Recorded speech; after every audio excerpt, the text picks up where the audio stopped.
Welcome to Life Lessons, the space where I share reflections on growth, connection, and the quiet work of becoming. Letting go sounds so simple if you write or talk about it, but in real life, it's a lot harder. It can feel nearly impossible to release something we've held for a long time. Whether it's a dream, a plan, or an idea of who we thought we'd be. Sometimes, though, that release is what makes room for the next beautiful thing to enter. Today's reflection is about learning that closure isn't an ending, but an invitation to breathe, to trust, and to begin again. Here we go. Letting go and creating space for new beginnings. Encouragement for anyone ready to release and move forward. Letting go isn't always easy. It's one of those things that sounds simple in theory but can feel tough in practice. Whether it's an old grudge, a dream we've outgrown, or the need to control every outcome, learning to release what no longer serves us is a powerful act of self-care. It's not about forgetting or pretending things didn't matter. Instead, it's about choosing compassion for ourselves and others and allowing space for new possibilities to bloom. Imagine carrying a heavy backpack everywhere you go.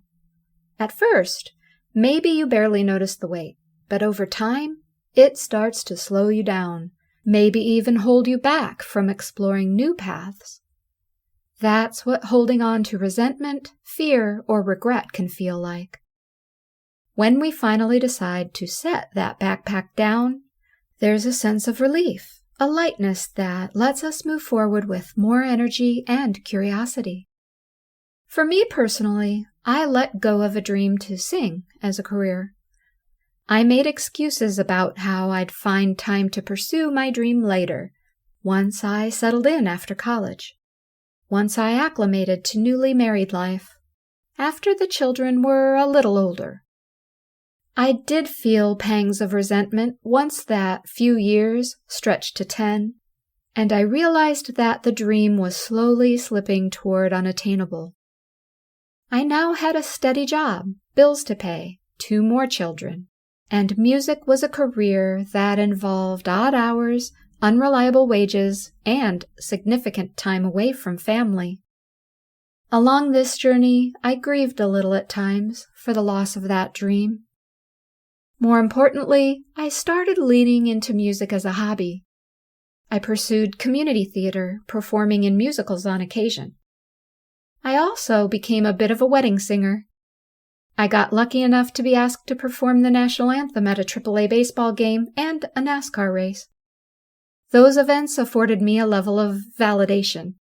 I knew in my heart that I did have the capacity to sing, even though on a smaller scale than, say, landing a record deal. It did help to heal my heart and allowed me to enjoy singing in new, creative ways that younger me never considered. And now, as I reflect back on my life, I'm pretty sure I wouldn't have actually liked being famous. That comes with a whole other set of burdens and worries that I never had to face. I love that I was able to pursue my passion in a variety of ways. Today I sing in a community chorus. I'm also available pretty much any time for a duet with one of my 2 granddaughters, and that's fulfilling in a way that my original dream could never touch. If you're in a season of transition, remember that healing takes time. Grant yourself patience and grace.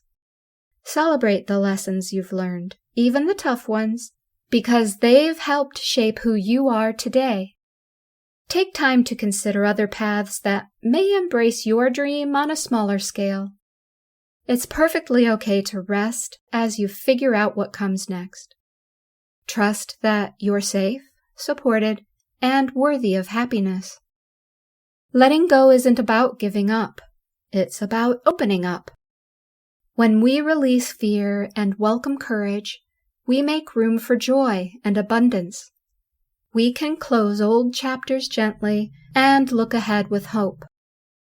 Carry with you the things that bring you light and let everything else drift away. After all, every ending is just the beginning of something new, and you deserve every bit of peace and possibility that comes your way.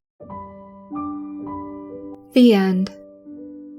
I love the reminder that letting go doesn't erase what mattered. It just changes the shape of it. Sometimes we carry the lesson forward instead of the weight. And maybe that's the quiet magic of moving on. Finding gratitude in what was, while leaving enough openness for what could be. So if you're in the middle of a transition, be gentle with yourself. Set down what's heavy, even if only for a moment, and trust that you're making space for something new to take root. That's today's life lesson. I hope you found something that felt right. Take care.